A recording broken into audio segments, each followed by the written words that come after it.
Hello everyone, मेरा नाम है प्रशांत सिंह और मैं स्वागत करता हूं आप सबका दक्षिणा ई क्लासरूम प्लेटफॉर्म पे।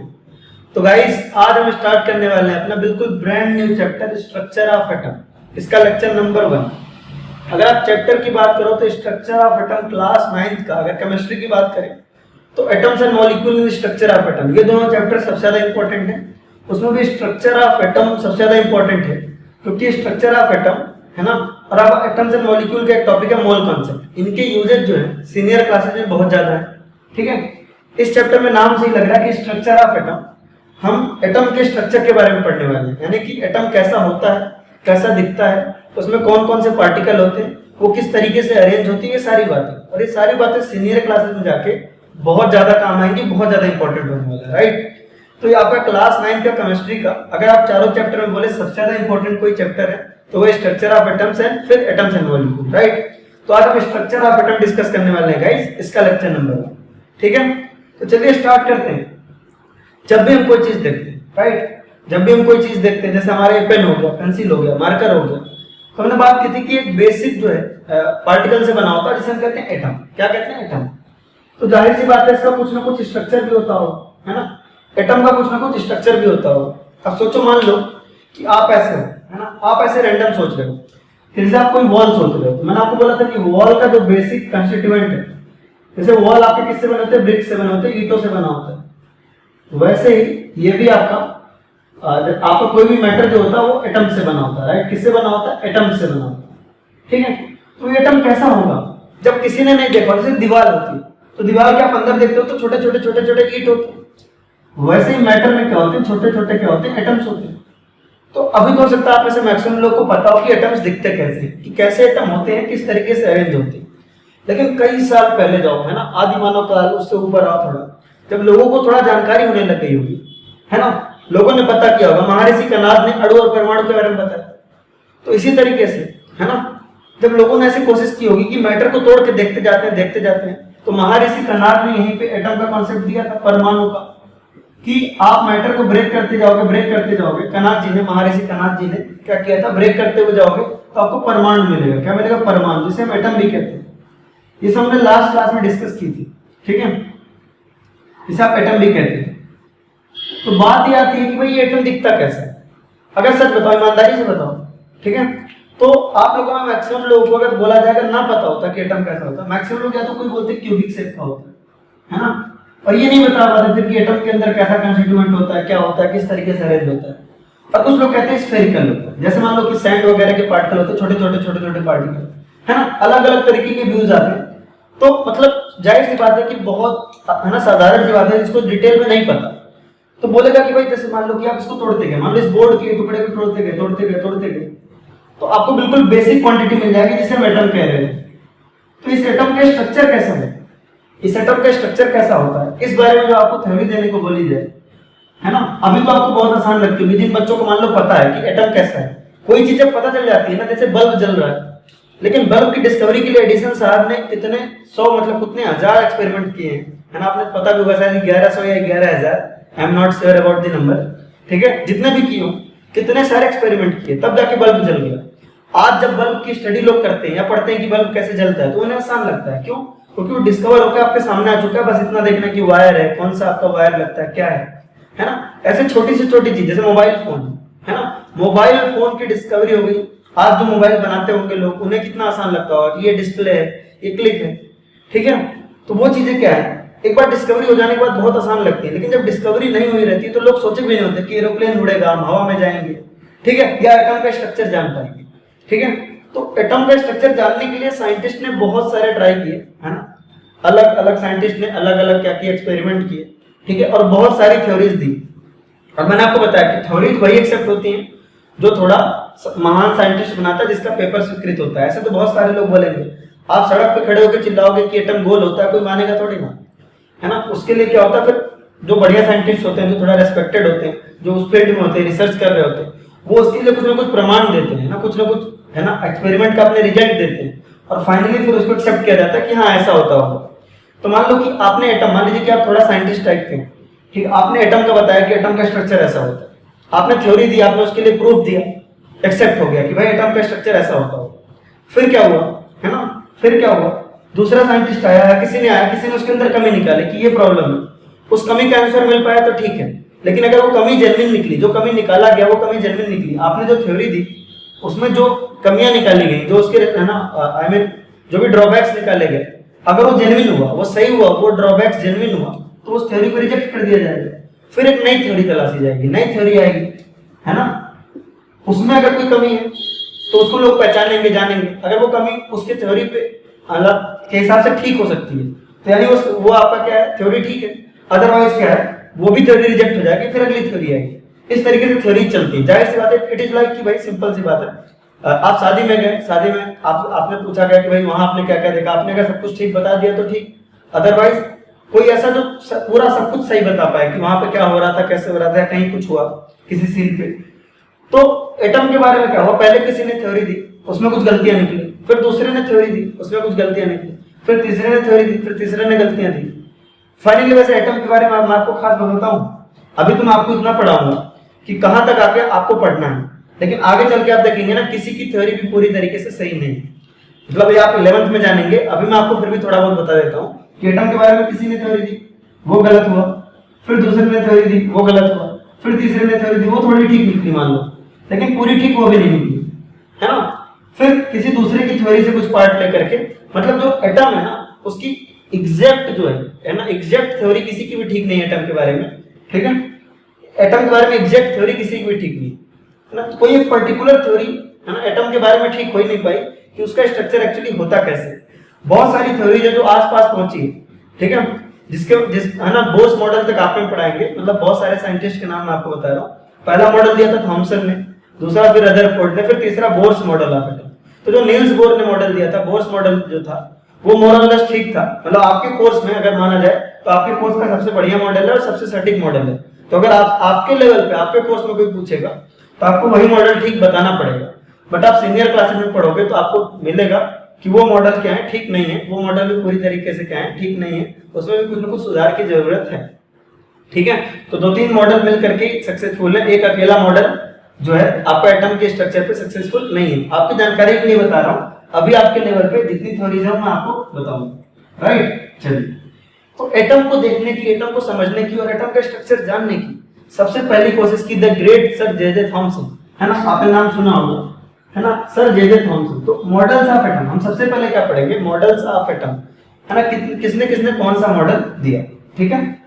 तो हमने बेसिक चीज समझ ली, ठीक है। हमारा पहला टॉपिक है models of atom, models of atom. Models of atom की जो फर्स्ट थ्योरी थी वो दी थी सर जे जे थॉमसन। किसने दी थी, थॉमसन ने, Thomson's model of atom, Thomson's model of atom. जाहिर सी बात है थॉमसन का मॉडल है, थॉमसन्स मॉडल ऑफ एटम, ठीक है। दूसरी जो थ्योरी थी, सेकंड थ्योरी दी थी आपने, इसमें कुछ कमियां निकली, फिर हमने पढ़ना स्टार्ट किया रदरफोर्ड मॉडल ऑफ एटम। क्या पढ़ना स्टार्ट किया, Rutherford model of atom, Rutherford's model of atom. इसमें कुछ गलती निकली, ठीक है। तो फिर हमने तीसरी थ्योरी पढ़नी शुरू की, थर्ड थ्योरी थी हमारी बोर्स मॉडल ऑफ एटम। आपके कोर्स में के हिसाब से बात करें तो बोर्स मॉडल जो है सबसे सक्सेसफुल है। आपको अगर एग्जाम में पूछे कि कौन सा मॉडल एक्सेप्टेड मॉडल है तो आपको बोर्स मॉडल लिखना पड़ेगा, है ना, क्योंकि आपके कोर्स में यही 3 मॉडल है और ये थर्ड मॉडल है बोर्स मॉडल ऑफ एटम। ये बहुत ज्यादा हद तक ठीक था, है ना। तो ये आपका क्या था, सबसे सक्सेसफुल था। आपके कोर्स में आपके लेवल पे आप इसी को क्या मानेंगे, सब कुछ मानेंगे कि भाई इसी को रेफर करना। बोर्स मॉडल ऑफ एटम आपके लेवल पे सबसे सक्सेसफुल मॉडल है और यही ठीक है आपके हिसाब से। अगर आपसे कोई पूछे कि एटम का कौन सा मॉडल ठीक है, कौन सा मॉडल सही है, तो आपको क्या बताना होगा, बोर्स मॉडल ऑफ एटम। क्या बताना होगा, Bohr's model of atom, right. तो आपका पहला थॉमसन मॉडल, दूसरा रदरफोर्ड मॉडल और तीसरा है बोर्स मॉडल ऑफ एटम, ठीक है। तो ये निकला आपका, सबसे पहले ये आया, इसको रिजेक्ट किया गया, फिर रदरफोर्ड मॉडल आया, वो रिजेक्ट हुआ, फिर बोर्स मॉडल आया और बोर्स मॉडल आपके लेवल पे क्या है, सबसे सक्सेसफुल मॉडल, राइट। सबसे इंपॉर्टेंट आपका बोर्स मॉडल है, लेकिन सबसे, है ना, और सबसे सक्सेसफुल भी आपके लेवल पे क्या है, बोर्स मॉडल है, ठीक है। चलिए एक एक करके देखेंगे। हम देखने जा रहे हैं J J Thomson model of atom, है ना, थॉमसन्स मॉडल ऑफ एटम। इसको हम, है ना, ध्यान देंगे, इसको हम प्लम पडिंग मॉडल भी कहते हैं। क्या कहते हैं, plum pudding model, plum pudding model. उसके अलावा इसका नाम है, देखिए नाम देखिएगा इसके कहते हैं थॉमसन मॉडल ऑफ एटम को प्लम पडिंग भी कहते हैं। क्या कहते हैं? प्लम पडिंग मॉडल भी कहते हैं। उसके अलावा वाटरमेलन मॉडल भी कहते हैं। क्या कहते हैं? वाटरमेलन मॉडल भी कहते हैं। उसके अलावा इसे क्रिसमस पडिंग मॉडल भी कहते हैं। बहुत सारे नाम है इसके, ठीक है। प्लम पडिंग मॉडल कहते हैं, वाटरमेलन मॉडल कहते हैं, ठीक है, क्रिसमस पडिंग मॉडल कहते हैं। ये सब इसके नाम है, थॉमसन्स मॉडल के नाम है। थॉमसन्स मॉडल को और दूसरे नाम से भी बुलाते हैं, प्लम पडिंग मॉडल या वाटरमेलन मॉडल। क्यों बुलाते हैं मैं आपको समझाऊंगा, क्यों बुलाते हैं मैं आपको समझाऊंगा, है ना। अभी के लिए फिलहाल आप ध्यान रखिए कि थॉमसन्स मॉडल किसने दिया, given by sir J Thomson. सीधी सी बात है, किसने दिया था इसको? जे थॉमसन ने दिया। थॉमसन मॉडल किसने दिया था? सर जे थॉमसन, है ना। ये दिया था सर जे थॉमसन ने। इन्होंने कैसे स्ट्रक्चर बनाया था एटम का, क्या बताया था कि एटम दिखता कैसे? सर जे थॉमसन के हिसाब से एटम एक स्फीयर होता है। अब मैं स्फीयर आपको बोर्ड पे तो बना के दिखाने देता हूं, लेकिन सर्किल बना दिया मैंने, सर्किल बना दिया, ठीक है। तो सर जे थॉमसन के हिसाब से एटम कैसा था? स्फेरिकल था। कैसा था? स्फेरिकल था, है ना। और ये स्फीयर किसका था? Positive charge. It is sphere of positive charge, sphere of positive charge. Sir J Thompson के हिसाब से एटम कैसा था? पॉजिटिव चार्ज का स्फीयर था। ये स्फीयर कैसा? पॉजिटिव चार्ज का sphere, sphere of positive charge, ठीक है। सर जे थॉमसन के हिसाब से एटम कैसा है आपका? स्फीयर ऑफ पॉजिटिव चार्ज, है ना। कैसा है आपका? स्फीयर ऑफ पॉजिटिव चार्ज, है ना। तो सर जे थॉमसन के हिसाब से एटम कैसा दिखता है? स्फीयर ऑफ पॉजिटिव चार्ज दिखता है। एक स्फीयर है, एक गोला है, जैसे आपकी बॉल होती है ना, क्रिकेट की बॉल, है ना। थोड़ा सा इमेजिन करने की कोशिश करना, क्रिकेट की बॉल जैसे, ये सर्किल जैसा नहीं बच्चों, क्रिकेट की बॉल जैसा, है ना, क्रिकेट की बॉल जैसा, बिल्कुल इस तरीके से, ठीक है। तो पहली बार बताया कि सर जे थॉमसन जी ने, उन्होंने बोला था कि atom is a sphere of positive charge, है ना। एटम के मॉडल के बारे में उन्होंने कहा, according to Thomson's model of atom, according to J Thomson sir, the atom is sphere of positive charge. Atom क्या है? स्फीयर ऑफ पॉजिटिव चार्ज, जिसमें नेगेटिव चार्जेस क्या है? एम्बेडेड है। नेगेटिव चार्ज जैसे दसाए हुए हैं, एम्बेडेड है ना। Negative charges are embedded, negative charges are embedded, है ना। तो थॉमसन के हिसाब से, सर जे थॉमसन के हिसाब से, समझना ध्यान से, जैसे आपका है ना sphere of positive charge, J Thomson ने क्या है? जे थॉमसन के हिसाब से एटम क्या है? Sphere of positive charge. क्या है? स्फीयर ऑफ पॉजिटिव चार्ज, जिसमें नेगेटिव चार्ज आपका क्या है? एम्बेडेड है। क्या है? एम्बेडेड है। तो पहला पॉइंट लिखेंगे, पहला पॉइंट लिखेंगे according to sir J Thomson, according to sir J Thomson, according to sir J Thomson. आप आगे लिखिए, बस मैं बता रहा हूं। पहला पॉइंट है इसका, according to sir J Thomson, है ना। लिखना स्टार्ट करेंगे। According to sir J Thomson, atom is a sphere of positive charge, atom is a sphere of positive charge, atom is a sphere of positive charge in which negative charges are embedded, in which negative charges are embedded, प्रतिरूपित है ना। क्या है? प्रतिरूपित है, right. मतलब basically आप समझो उसमें नेगेटिव चार्ज ऐसा होता है, ठीक है। तो according to sir J Thomson, पहला पॉइंट था आपका, पहला पॉइंट क्या था कि atom is a sphere of positive charge. Atom कैसा है? एक स्फीयर है, किस चीज का? Positive charge. एटम क्या है? एक स्फीयर है, positive charge. Atom is a sphere of positive charge, atom एक पॉजिटिव चार्ज का स्फीयर है, राइट, ठीक है। सिमिलरली इसको वाटरमेलन मॉडल क्या क्यों कहते हैं वो भी मैं समझा दूंगा अभी। उन्होंने इसको कंपेयर किया वाटरमेलन से। आपको वाटरमेलन देखा? आपने वाटरमेलन देखा किस तरह का होता है? वाटरमेलन को कट करके देखिए, रेडिश पोर्शन होता है, ऐसे रेडिश पोर्शन होता है जिसमें उसके सीड्स होती है। कैसे होते हैं? सीड्स होते हैं। वाटरमेलन में क्या होता है? रेडिश पोर्शन होता है। तो वाटरमेलन का जो रेडिश पोर्शन है उसको उन्होंने पॉजिटिव चार्ज बोला, थॉमसन ने क्या बोला? उसे पॉजिटिव चार्ज बोला। अब आप इमेजिन कर पा रहे होंगे कि ये स्फीयर है, देखो रेडिश होता है ना, वाटरमेलन बिल्कुल रेडिश रेडिश होता है, उसमें से सीड बीच बीच में कहीं होते हैं। तो according to sir J Thomson, वो जो रेड वाला पोर्शन है वो क्या है? Positive charge. अगर आप रेड वाला, रेड मार्कर तो मेरे पास है नहीं, आप इसको रेड पोर्शन मानिए, आप ब्लू को रेड मानिए, मैं आपको बोल रहा हूँ जो रेड वाला पोर्शन है वो क्या है? Positive charge. वाटरमेलन मान लीजिए, ये रेड वाला पोर्शन क्या है? Positive charge. क्या है? Positive charge. और जैसे वाटरमेलन में सीड्स होते हैं, बिल्कुल वाटरमेलन को देखिए, आप वाटरमेलन को कट करिए और उसको देखिए, जैसे आपका वो रेडिश पोर्शन है वो क्या है? Positive charge. जे थॉमसन के हिसाब से वो रेडिश पोर्शन क्या है? पॉजिटिव चार्ज है। एंड उसमें जैसे सीड होता है आपका, सीड बिल्कुल एक जगह से एम्बेडेड होता है, वाटरमेलन में सीड होता है, वैसे ही है ना एटम में भी आपका नेगेटिव चार्ज क्या होता है? एम्बेडेड होता है। उसी तरीके से बिल्कुल सेम आपका क्या होता है? एटम में भी नेगेटिव चार्ज क्या होता है? एम्बेडेड होता है। नेगेटिव चार्ज क्या होता है? एम्बेडेड होता है, राइट। क्या होता है? एम्बेडेड होता है। तो according to sir J Thomson, according to sir J Thomson, है ना। ये बिल्कुल एटम का है ना शेप जो है, एटम का जो शेप है, एटम का जो है ना स्ट्रक्चर है, वो किसकी तरह है, वाटरमेलन की तरह। किसकी तरह, वाटरमेलन की तरह, है ना। जैसे आपका रेडिश पोर्शन होता है वाटरमेलन में, वो क्या है, पॉजिटिव चार्ज। और जैसे वाटरमेलन में सीड्स होते हैं, वैसे ही आपका क्या है, इसमें नेगेटिव चार्ज एम्बेडेड है। इसीलिए इसे वाटरमेलन मॉडल भी कहते हैं। और क्रिसमस पे जो केक होता है, क्रिसमस पडिंग मॉडल है, प्लम पडिंग मॉडल क्यों कहते हैं इसे, क्रिसमस पडिंग मॉडल है, प्लम पडिंग मॉडल क्यों कहते हैं। तो क्या ईमानदारी बताओ, मैंने क्रिसमस का केक देखा नहीं, है ना, ठीक है, क्योंकि क्रिसमस में सेलिब्रेट ही नहीं करता, है ना, ठीक है। तो क्रिसमस का केक मैंने नहीं देखा, तो जिन्होंने भी देखा हो, फिलहाल आप एक केक की तरह इमेजिन करो इसको।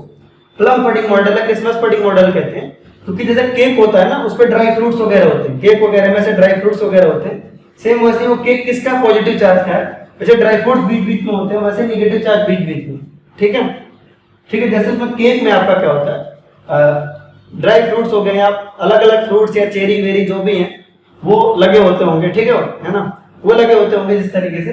वैसे ही आपका केक है ना, केक में आपका जैसे आपका ये सब फ्रूट वगैरह लगा होता है, वैसे ही आपका पॉजिटिव चार्ज का स्फीयर है, उसमें नेगेटिव चार्ज क्या है, एम्बेडेड है ना। उसी वजह से इसे प्लम पडिंग मॉडल है, वाटरमेलन मॉडल भी कहते हैं। क्या कहते हैं, प्लम पडिंग मॉडल है, वाटरमेलन मॉडल भी कहते हैं। तो पहला पॉइंट था आपका कि atom is a sphere of positive charge, है ना, atom is a sphere of positive charge in which negative charges are embedded. अब दूसरी बात बताओ मुझे, एटम कैसा होता है, नॉर्मल एटम इलेक्ट्रिकली न्यूट्रल होता है, उसमें कोई चार्ज तो होता नहीं।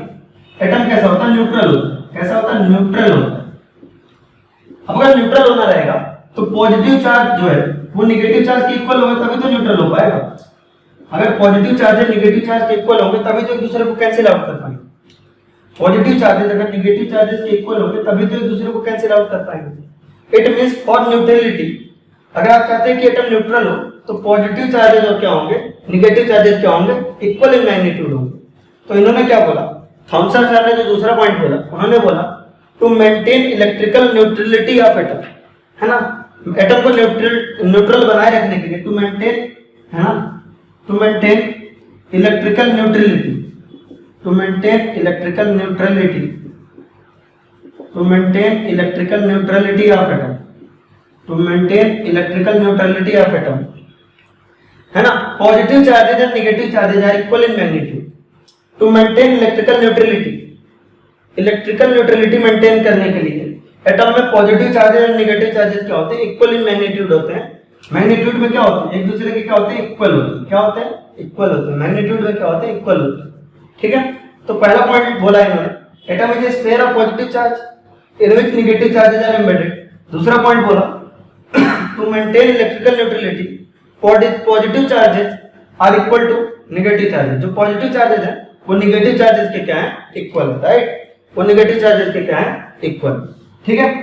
अब आप चाहे तो मिसलेनियस में आगे लिख सकते हैं पैराग्राफ चेंज करके कि he compared this atomic model, he compared this atomic model to watermelon और क्रिसमस पडिंग, वाटरमेलन और क्रिसमस पडिंग, है ना, वाटरमेलन एंड क्रिसमस पडिंग आप लिख सकते हैं। He compared this atomic model to watermelon, watermelon and Christmas pudding, right, Christmas cake basically, ठीक, Christmas cake. He compared this model to watermelon and Christmas cake. उन्होंने compare किससे किया, watermelon से, Christmas cake से, राइट। अब बात तो theory हो गई, है ना, थॉमसन मॉडल की थ्योरी हो गई। अब बात करते हैं ड्रॉबैक की। ड्रॉबैक को हम लिमिटेशन भी बोलते हैं। क्या बोलते हैं, लिमिटेशन, ड्रॉबैक्स या लिमिटेशन, ड्रॉबैक या limitation of Thomson's model of atom. कमियां क्या है, ड्रॉबैक क्या है, drawbacks and limitation of Thomson's model of atom, Thomson's model of atom. क्या कमियां हैं इनके हिसाब से, है ना। जो इलेक्ट्रॉन था थॉमसन के साथ, तो पहली बात तो अगर असलियत में आप पूछो तो जो एक्चुअल मॉडल है उससे तो बहुत अलग था इनका मॉडल, बिल्कुल गलत, बहुत ज्यादा गलत। लेकिन आपको तो कुछ ना कुछ पॉइंट लिखने हैं, ठीक है, लिखने के लिए आप हजारों पॉइंट लिख सकते हैं, लेकिन जो मेन ड्रॉबैक था इनका, है ना, अगर आप थॉमसन मॉडल में कमियों की बात करो तो कमियां ही कमियां थी। वो मॉडल कहीं से भी ठीक नहीं था, बिल्कुल भी ठीक नहीं था, है ना। उसमें भाई पॉजिटिव चार्ज का स्फीयर है, लेकिन अगर आपसे बोला जाए थ्योरी में लिखने के लिए तो उसमें से एक पॉइंट इंपॉर्टेंट है, जो सबसे इंपॉर्टेंट पॉइंट है ड्रॉबैक का, वो ये है ना, कि इनके हिसाब से स्फीयर के अंदर जो नेगेटिव चार्ज है वो लोकलाइज्ड है। क्या है, ये क्या है, लोकलाइज। लोकलाइज मतलब मूव नहीं कर रहे। लोकलाइज का मतलब क्या होता है, मूव ना करना, एक ही जगह बने रहना। लोकलाइज का मतलब होता है एक ही जगह बने रहना, मूव ना करना। ये निगेटिव चार्जेस कैसे हैं, लोकलाइज। कैसे हैं, लोकलाइज। लोकलाइज होने का मतलब क्या होता है, मूव ना करना, एक ही जगह बने रहना। लोकलाइज होने का क्या मतलब है, मूव ना करना, एक ही जगह बने रहना। और एक्चुअली में जो इलेक्ट्रॉन होते हैं वो मूव करते हैं। असलियत में जो इलेक्ट्रॉन होते हैं एटम्स के अंदर वो क्या करते हैं, लगातार मूव कर रहे हैं। लगातार क्या कर रहे हैं, मूव कर रहे हैं। तो थॉमसन मॉडल का ड्रॉबैक लिख सकते हो, लिखना स्टार्ट करो। मैं बोल रहा हूं according to sir J J Thomson, according to sir J J Thomson, according to sir J J Thomson, according to sir J J Thomson, electrons are localized, electrons are localized in the atom, electrons are localized in the atom, it means they are not moving, है ना, it means they are not moving according to sir J.J. Thomson, according to Thomson's model of atom, आप जो भी लिखना चाहें, according to sir J.J. Thomson, or you can say according to Thomson's model of atom, electrons in the atom, electrons in the atoms are localized, electrons in the atoms are localized, electron in the atoms are localized, वो क्या है, localized है। It means they are not moving, but in actual, है ना, but in real, electrons are continuously moving, electrons are continuously moving in the atom, है ना, electrons are continuously moving in the atom, but in actual electrons are continuously moving in atom, right? electrons क्या कर रहे हैं, continuously move कर रहे हैं atom के अंदर, राइट? ठीक है। तो बेसिकली हमने सबसे पहले इंट्रो देखा कि स्ट्रक्चर ऑफ एटम क्या है, मतलब बेसिकली स्ट्रक्चर कैसे साइंटिस्ट वगैरह लोगों ने देखना शुरू किया होगा। ठीक है, तो पहला मॉडल था आपका थॉमसन्स मॉडल ऑफ एटम, जिनमें बोला गया था कि इसको वाटरमेलन से कंपेयर किया गया था, क्रिसमस केक से कंपेयर किया गया था।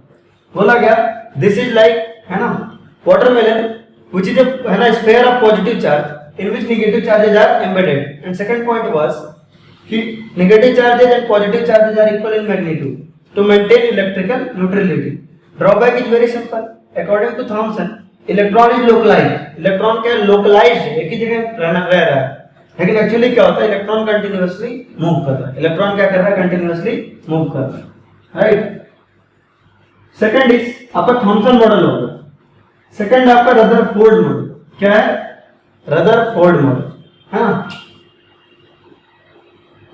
सेकंड आपका रदरफोर्ड मॉडल, सेकंड आपका Rutherford's model of atom, model of atom. Rutherford ने अपना मॉडल देने के लिए, स्ट्रक्चर ऑफ एटम कैसा होता है ये बताने के लिए उन्होंने क्या किया, एक एक्सपेरिमेंट किया जिसका नाम था gold foil experiment, Rutherford's gold foil experiment. तो आप पहला पॉइंट लिख सकते हैं, लिखिए, to determine the structure of atom, Rutherford had to determine the structure of atom, इसमें लिखिए to determine the structure of atom, to determine the structure of atom, Rutherford had done an experiment to determine the structure of atom, to determine the structure of atom. Rutherford had done an experiment called Rutherford gold foil experiment. इन्होंने एक experiment किया था जिसका नाम था Rutherford's gold foil experiment, Rutherford's gold foil experiment, Rutherford's gold foil experiment. इसका नाम था Rutherford's gold foil experiment. Experiment भी बहुत ज्यादा इंपॉर्टेंट है। इसी एक्सपेरिमेंट के रिजल्ट से पता चला था कि एटम कैसा होता है। तो रदरफोर्ड ने क्या किया था, रदरफोर्ड ने अपना मॉडल देने के लिए एक एक्सपेरिमेंट किया। रदरफोर्ड ने अपना मॉडल देने के लिए क्या किया था, एक एक्सपेरिमेंट किया था जिसे हम किस नाम से जानते हैं, Rutherford's gold foil experiment, Rutherford's gold foil experiment. यहीं से हम कंटिन्यू करेंगे गाइस नेक्स्ट क्लास में। आज का लेक्चर यहीं पे ओवर करते हैं, यहीं से हम कंटिन्यू करेंगे अगली क्लास में। अपना ध्यान रखिए, रदरफोर्ड गोल्ड फॉइल एक्सपेरिमेंट आप एक बार थोड़ा बहुत बुक से रीडिंग करिए, है ना। मिलेंगे अगले लेक्चर में गाइस, तब तक के लिए take care, tata, bye bye.